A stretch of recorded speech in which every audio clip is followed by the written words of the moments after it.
Assalamualaikum warahmatullahi wabarakatuh. Beberapa waktu lalu, Tante ini sudah memberitahu kalian cerita tentang nasi goreng dari Malaysia. Kali ini saya akan menceritakannya kembali dalam bahasa Inggris. Selamat menyaksikan. The Rice Flour, Malaysia. A long time ago, a woman named Mak Kantan and her daughter Melur were known to make the most delicious cuy in the village. One day, while preparing cuy, they heard a crying sound. They discovered that the voice came from the rice gathered on the ground that their neighbors had thrown towards the backyard of Mak Kantan and Melur. I am sad that humans do not appreciate me, replied the rice. I am their food, but they throw me away instead. Mak Kantan and Melur felt the disappointment of the rice. So they picked up each grain of rice from the ground. Having gathered a bowl of rice, they formed it into a shape of flowers. The rice flowers gave out a sweet, lingering fragrance. They sold the rice flowers along with the cook. Because of the sweet smell of the rice flowers, they were popular among the villagers.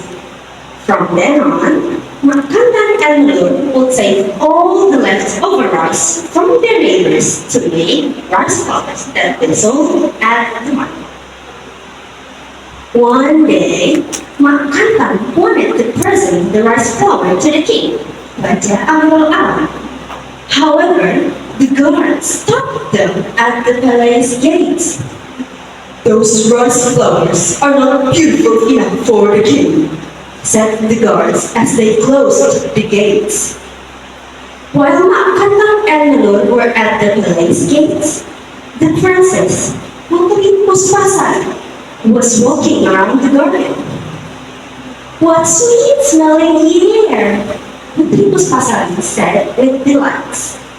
She followed the smell, but she could not find where it came from. I want that sweet smell, she said to herself. But a moment later, the smell had disappeared. Her longing for the sweet smell led to a strange illness. Raja Amirul Alam was very worried for his beloved daughter. My dear child, I will search for that scent for you so you will get better instantly, the king promised. A month passed, but Raja Amirul Alam did not find the smell anywhere in his kingdom. Meanwhile, Putri Puspasari was still ill. Her beauty was fast fading, and the king was worried more than ever. One day, Raja Amirul Alam passed by Mak Kantan's house. He was curious at the girl collecting leftover rice that people had thrown away. He saw how the girl made the rice into the shape of flowers. What sweet smell in the air, the king said as he was standing outside Mak Kantan's house. He noticed that the sweet smell came from the rice flowers.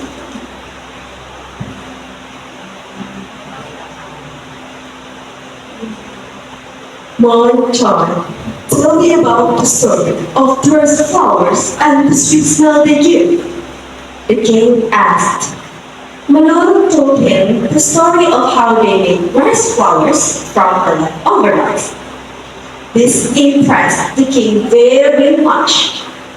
I will invite you and your mother to the palace. Bring with you the rice flowers. I believe their sweet smell is what my daughter had been longing for, Raja Amirul Alam said. So mother and daughter headed to the palace, where they presented the rice flowers to Putri Puspasari.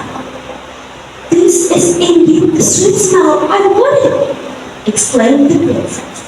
She quickly recovered from her strange illness upon smelling the rice flowers. Makatan and Manu, you brought back the health of my daughter because of the sweet smell of the rice flowers you made. I am inviting you to live in the palace as a reward. The king declared. From then on, Makanta and Malur lived in the palace where they made rice flowers to give the princess happy. That's all from me. Thank you for your attention. Wassalamualaikum warahmatullahi wabarakatuh. Langsung nggak sih? Diceritain lagi yang kemarin. Ya, secara singkat coba. Jadi yang kemarin diceritain Anita sama Raisa itu seorang pemuda tuh naik ke surga dan belajar menanam padi. Habis itu turun.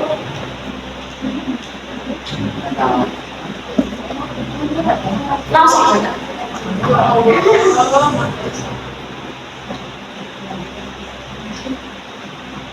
Dewi Sri descended to earth. She knew this must be because of the youth who had helped her to rise in heaven. He must have stolen the rices when he left heaven. She soon met that truth. At first, Dewi Sri was angry. Young man, why did you betray my trust? You should not have stolen rice. This is the food of the gods. Forgive me. Forgive me, Dewi Sri. I did not rush things back from heaven without asking permission first. I did not do this for my obedience. I brought this back from heaven for the benefit of all people on Java Island. These people only get to eat. I took pity on my fellow men and shared things of the rice so that they also could taste delicious rice. I know I have enjoyed you, Dewi Sri. I'm willing to accept your punishment to what I have done.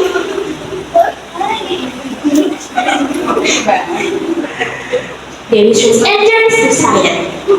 The kind-hearted guilt had intended to be something sincere and noble because he thought of other people. I forgive, replied Dewi Sri, but you should always ask permission first and not take things by stealing. As punishment for this, I will never allow another human to come to heaven, the place where the gods lie. However, she continued, you will be allowed to cultivate this rice, but take notice that this rice plant is like my child. Take good care of it, just as I have done you. Dewi Sri gave clear instructions. Irrigate the rice field regularly, but with the wild plants around the rice plant. Fertilize the soil, harvest carefully with the ani-ani knife, that you do not waste any grains or damage them. Let the birds also enjoy a bite of the delicious rice. Don't kill them, because the birds are the beloved animals of the gods. If you don't pay attention on my orders, I will send natural calamities to destroy the world. That was Dewi Sri's advice. Before Dewi Sri flew back to heaven, she spoke once more. In order to make the rice plants grow fast, follow nature's law, plant the rice at the right time. I will get a sign from heaven by dropping jasmine flower from my hand. This flower will become colorful stars. This is the sign that the season for planting has come.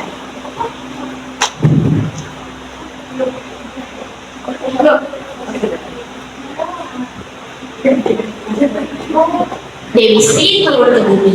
Dia tahu ini pasti terjadi karena pemuda yang membantu menanam padi di surga. Dia pasti mencuri benih padi ketika dia meninggalkan surga. Dia segera menemui pemuda itu. Mulanya Dewi Sri marah. Anak muda, kenapa kamu mengkhianati kepercayaanmu? Seharusnya kamu tidak mencuri beras. Ini makanan para dewa. Maafkan aku, Desi. Kata pemuda itu, aku memang mengambil bibit padi dari surga tanpa meminta izin terlebih dahulu. Aku melakukan ini bukan untuk kepentinganku sendiri, Desi. Beras ini aku bawa kembali untuk kemaslahatan seluruh masyarakat di Pulau Jawa. Kami hanya mempunyai singkong untuk dimakan. Aku kasihan pada sesama manusia dan membagi benih padi itu kepada mereka, agar mereka juga bisa mencicipi nasi yang enak. Aku tahu telah membuatmu marah, Desi. Aku bersedia menerima hukuman atas perbuatanku. Amarah Desi mereda. Pemuda yang baik hati itu berniat melakukannya karena memikirkan orang lain. Aku memaafkanmu, jawab Desi. Tetapi sebaiknya kamu selalu meminta izin terlebih dahulu dan tidak mengambil sesuatu dengan cara meracuni, sebagai hukumannya akan hal ini, aku tidak akan pernah membiarkan manusia lain datang ke surga, tempat bersemayam para dewa. Bagaimanapun, lanjut, kalian boleh menanam padi ini, tapi perhatikan tanaman padi ini seperti anakku. Jagalah baik-baik seperti yang sudah aku ajarkan kepadamu. Dewi Sri memberi petunjuk yang jelas, mengairi sawah secara teratur, menyiangi tanaman liar di sekitar tanaman padi, menyuburkan tanah, panen dengan hati-hati dengan pisau ani-ani agar tidak menyia-nyiakan siat atau merusaknya. Biarkan burung-burung mengambil sedikit airnya. Jangan dibunuh, karena burung adalah hewan kesayangan para dewa. Jika kamu tidak mengindahkan perintahku, aku akan mengirimkan bencana alam untuk menghancurkan sawah. Ucap Dewi Sri. Sebelum Dewi Sri terbang kembali ke surga, ia bersabda sekali lagi, agar tanaman padi tumbuh dengan baik, ikutilah aturan alam. Aturan alam. Aku akan memberikan tanda-tanda dari surga dengan menyatukan bunga melati dari sanggul rambutku. Bunganya akan menjadi bintang waluku. Tandanya musim telah tiba.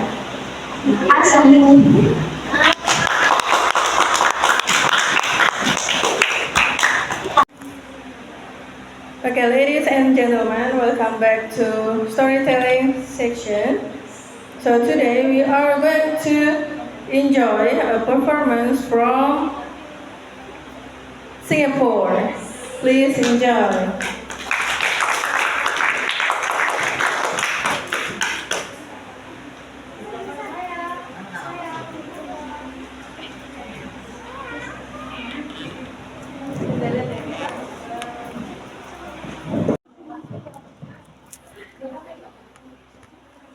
Warahmatullahi wabarakatuh.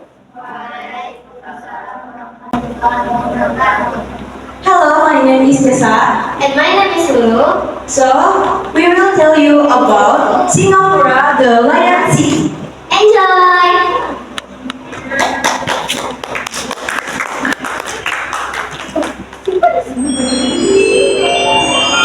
Singapore, the Lion City. It is said that long ago, a prince in Palembang called Sang Nila Utama was born. He decided to go hunting with his men. In the woods, they saw a deer, but as they tried to shoot, it moved swiftly. The prince and his men followed, trying to catch it. The deer disappeared, but from the hill where it had led them, the prince had a good view of the surrounding islands. Looking up into the distance, Sang Nila Utama saw an island that he had not seen before. It had sands that shimmered white on the beach. "What is that island?" he asked his men. "Temasek," they answered. "Let us go there," said the prince. As they sailed towards Temasek, however, a storm arose. The wind blew hard and the waves rose higher and higher. The boat was battered and in danger of capsizing. The kesulitan a lot and helped keep it afloat, Samnila Utamas then began throwing overboard the cargo they carried. But still disarmed their fears. They tried throwing everything that they could possibly manage without.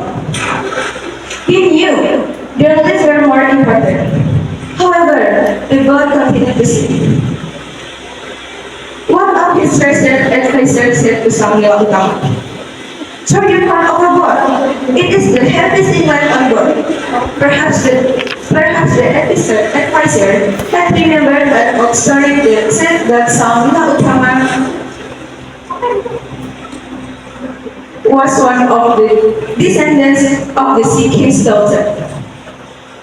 When the prince threw his horn overboard, the storm abated and the seas were calm once again. So, they continued their journey. When Samnila Utama and his men landed at the shores of Temasek, he caught sight of another animal. One that he had never seen before. It was magnificent with a black head, a white mane, and a red belly. It looked deep into the prince's eyes. Then it disappeared from view. "What is that animal?" he asked his men. No one really knew, but one of the ministers said, "I have heard that there is an animal that looks magnificent and regal like it. We call it Singa or lion." Samnila Utama liked what he saw of the island. It was time he had his own place to rule, and he thought the sighting of the Singa was on Australia's side. "This is where I shall live.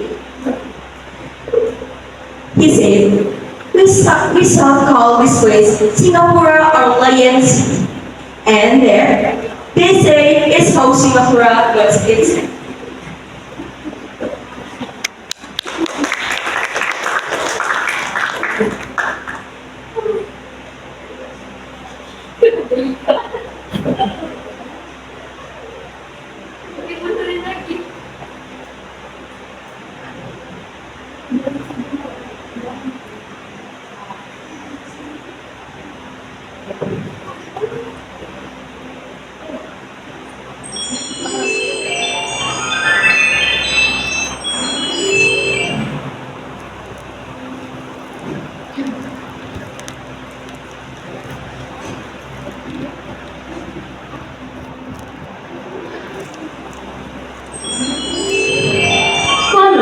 Dahulu kala ada seorang pangeran di Palembang bernama Samnila Utama yang sedang bosan. Dia memutuskan untuk pergi berburu bersama anak buahnya. Di dalam hutan, mereka melihat seekor rusa. Tetapi ketika dia mencoba menembak, rusa itu bergerak dengan cepat. Pangeran dan anak buahnya mengikuti rusa itu, mencoba menangkapnya.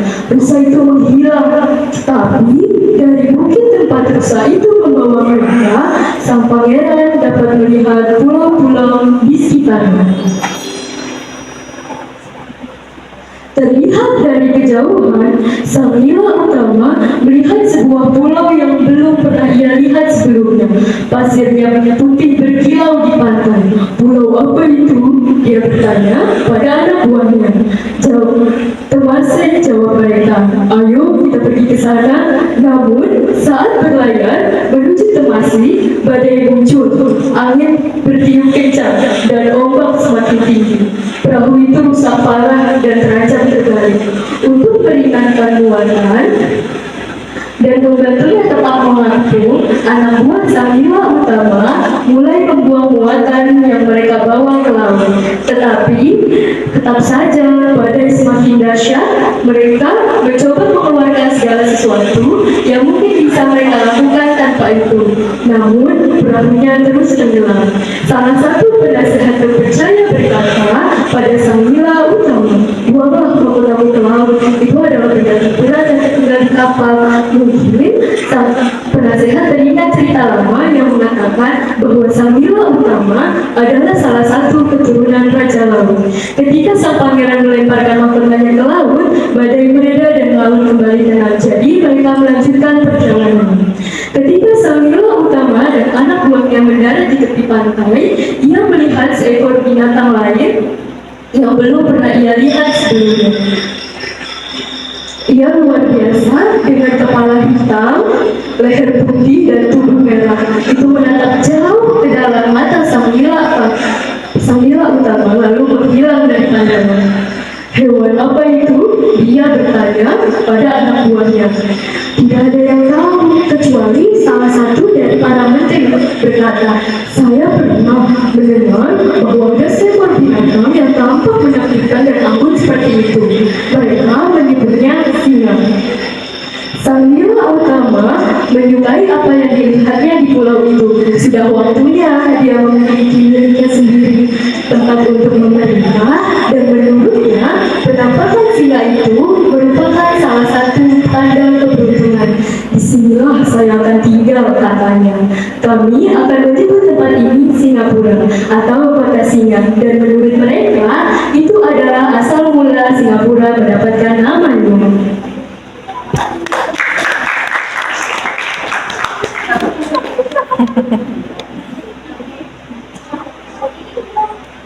Thank you for attention. Sekian dari kami. Wassalamualaikum warahmatullahi wabarakatuh.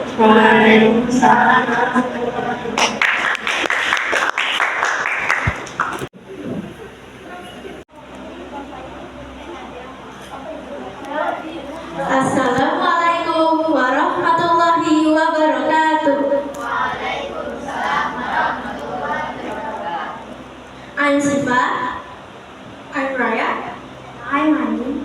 Today we will show you the story of the old wise man from Myanmar.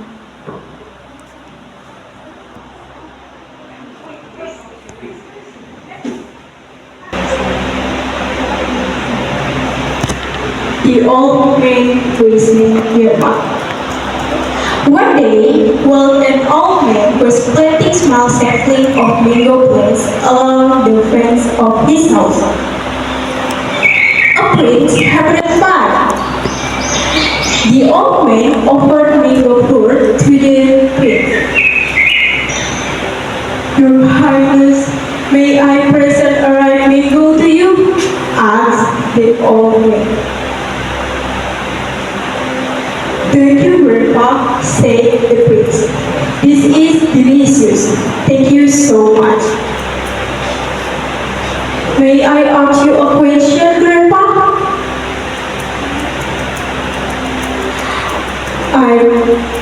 How old are you? I'm 18 years old, replied the old man.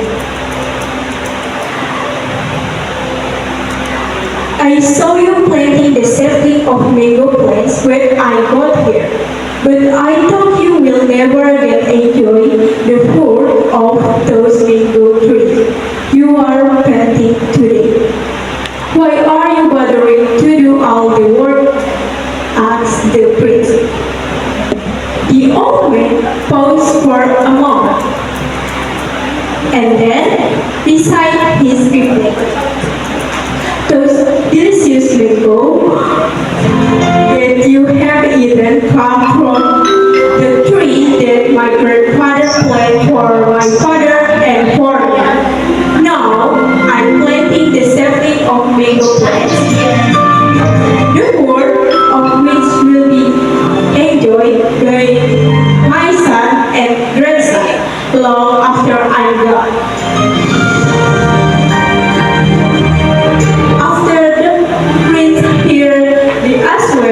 He thanks the old man and gave him a ruby ring in return for his invaluable wisdom. Thank you so much, Grandpa, for the wisdom I've learned from you today. I clearly understand what you are doing, said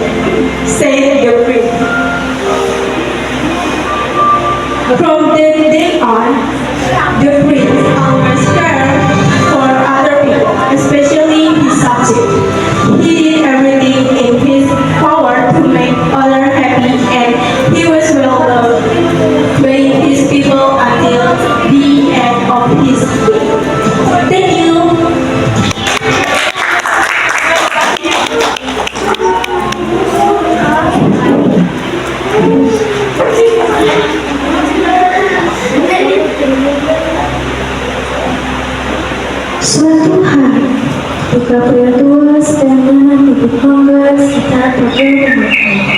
Kebetulan pangeran datang. Pria tua mengeluarkan buah mangga pada sang pangeran. Yang mulia, bolehkah saya bawa mangga ini? Mangga ini untuk Anda, tanya pria tua. Terima kasih, Kek, kata pangeran. Ini enak, terima kasih banyak. Bolehkah aku bertanya kepadamu, Kek? Kata sang pangeran. Berapa umurmu? Saya 80 tahun, jawab pria tua itu. Saya melihat kau menanam tanaman mangga ketika saya sampai di sini. Tapi saya pikir kamu tidak akan pernah menikmati buah mangga yang kamu tanam hari ini. Kenapa kau mau berusaha melakukan pekerjaan ini? Tanya sang pangeran. Pria tua itu terdiam untuk beberapa saat dan kemudian menceritakan jawabannya. Ini mangga terenak yang pernah Anda makan berasal dari pohon yang kakek saya tanam untuk ayah saya dan untuk saya. Sekarang saya menanam lebih tanaman mangga. Buah tersebut akan dinikmati anak saya dan cucu saya dalam waktu lama sebelum saya meninggal. Setelah pangeran mendengar jawaban tersebut, dia berterima kasih kepada pria tua dan memberi dia cincin merah sebagai balasan jawaban.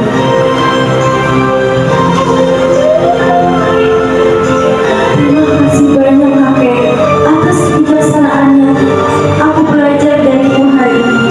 Aku benar-benar mengerti kenapa kau melakukannya, kata sang pangeran.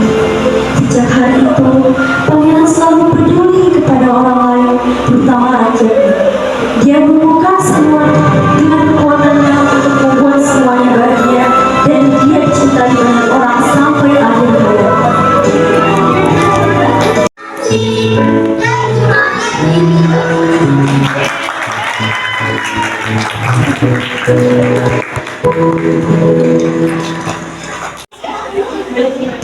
Assalamualaikum warahmatullahi wabarakatuh.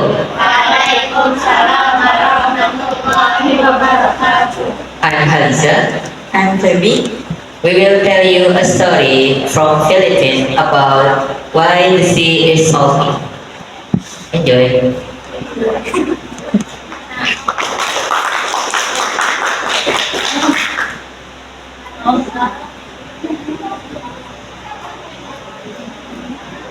Long ago, the sea was not salty. People got their salt from the mountain of salt across the sea. One day, the people in the village ran out of salt, but they could not set out to sea because the waves were high and the wind was strong. Their small boats would not withstand the strong wind. Needing salt very badly, the villagers remembered Angalo. Angalo was a huge giant who lived in a mountain close to the village. When Angalo went fishing, the water was only up to his knees. When he walked around the mountains, the highest mountain stood not higher than his ankles. Why don't we ask the giant Angalo to stretch his legs across the sea? Then we don't have to ride our small boats, exclaimed an old man. Yes, indeed, agreed the others. Let's go and ask Angalo to help us. So, the people went to see the giant. They begged him. Angalo, we are running out of salt. The mountain of salt is across the sea. But we could not use our small boats because of the strong winds. Please allow us to use your leg as bridge to cross the sea. Angalo was a kind giant. He was waiting to help the people. So he went to the other side of the sea and sat by his shore. He extended his leg which reached the island where the people waited. The man and woman with their empty sacks and pails came on his legs and walked toward the mountain of salt. Please be careful not to move your legs while we are crossing, they reminded Angalo. Unknown to Angalo, his heel landed on a hill of Before long, the ants were crawling out over his legs. Amala was afraid of ants. He trembled with fear at the sight of the ants.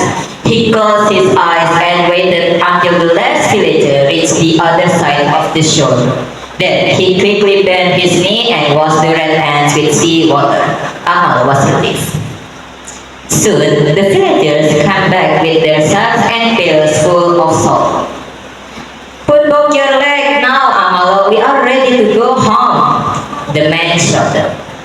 But Amala was overcome with his fear of the bites of red ants, so he refused to stretch his legs. Please, Amala, pleaded the woman. We need salt to dry fish and meat. Without salt, all our food will get spoiled. Amala pitied the man and woman because of his kindness. He stretched again his leg across the sea. Hurry, he told the man. The red ants might crawl on my leg again. Yes, answered the villagers. But they laughed and talked as they walked slowly on the giant's leg. Hurry, hurry! The ants are crawling on my leg now. He trembled with fear. Such a big man who's afraid of ants. Laughed the man. They walked slowly as before. Hurry, hurry! Said Amala again. The ants are biting me now. But the villagers did not listen to him. They walked slowly and told Amala not to mind the ants. Amala's leg was full of ants now. They started biting him and his leg was burning with itchiness. At last, the giant could not help lifting his leg. He dipped his itchy leg in the water to get rid of the biting ants. The men were caught off guard. They fell into the sea with their bags and pails of salt. Amala saved the life of each villager, but the villagers got all dissolved in the water, which is why in this day the sea is salty.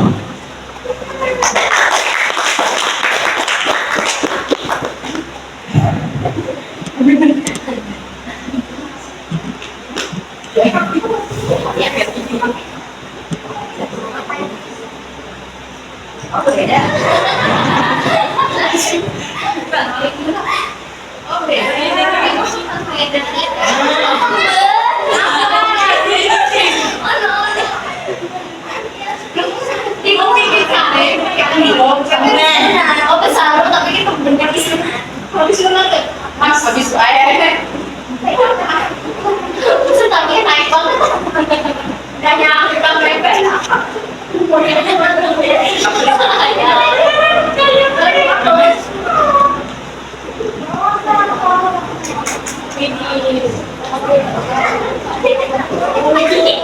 Pada zaman dahulu, laut tidak.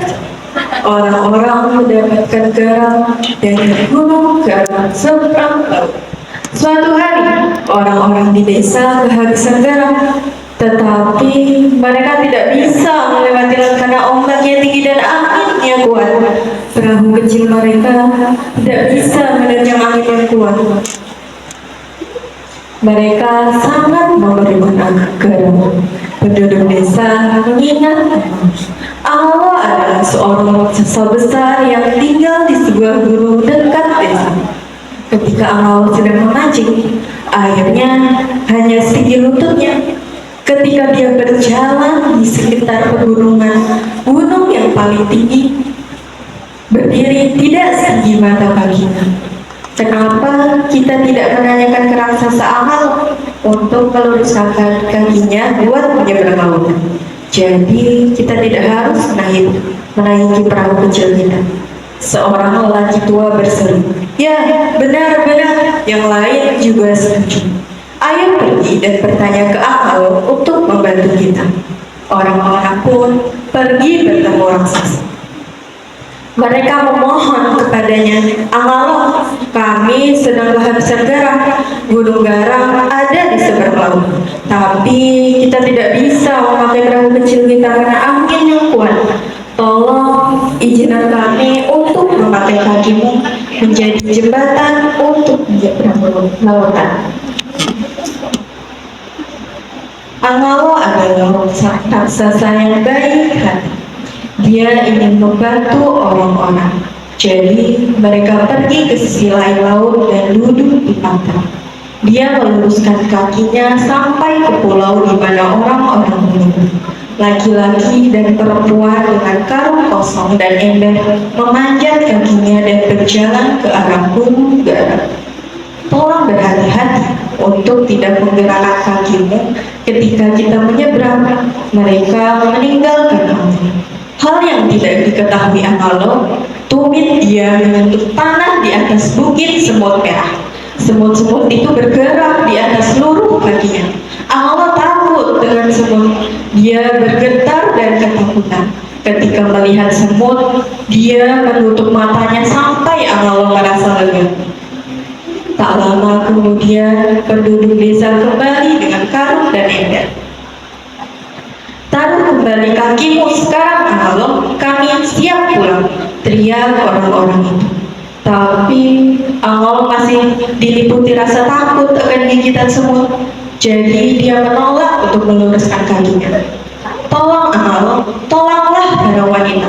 Kami membutuhkan garam untuk mengerikan ikan dan daging. Tanpa garam, semua makanan kami akan menjadi basi. Angalo merasa kasihan kepada pria dan wanita itu. Karena kebaikannya, dia lalu meluruskan lagi kakinya di seberang laut.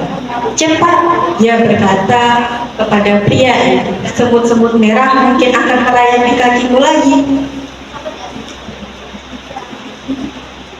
Ya, jawab penduduk desa. Tetapi mereka tertawa dan berbicara sambil berjalan perlahan di atas kaki raksasa. Cepat, cepat, para semut sedang merayap di atas kakiku sekarang. Dia bergemetar dan ketakutan. Laki-laki bertubuh besar dan tersenyum. Tawa para lelaki itu. Mereka berjalan pelan-pelan seperti tadi. Cepat, cepat, teriak Angalo lagi. Semut sedang menggigitku sekarang. Tetapi penduduk desa tidak mendengarkannya. Mereka berjalan perlahan dan menyuruh Angalo tidak memperdulikan semut. Kaki Angalo sekarang penuh semut. Mereka mulai menggigitnya dan kakinya terasa terbakar dan gatal. Akhirnya raksasa itu mau tidak mau menyelupkan kakinya yang gatal ke dalam air untuk mengusir semut yang menggigit. Orang-orang itu terkejut. Mereka jatuh ke laut dengan karung dan ember garam mereka. Angalo menyelamatkan nyawa penduduk desa. Tetapi garam yang dijatuhkan penduduk desa semuanya terlarut ke dalam air. Itulah sebabnya hingga hari ini lautnya asin.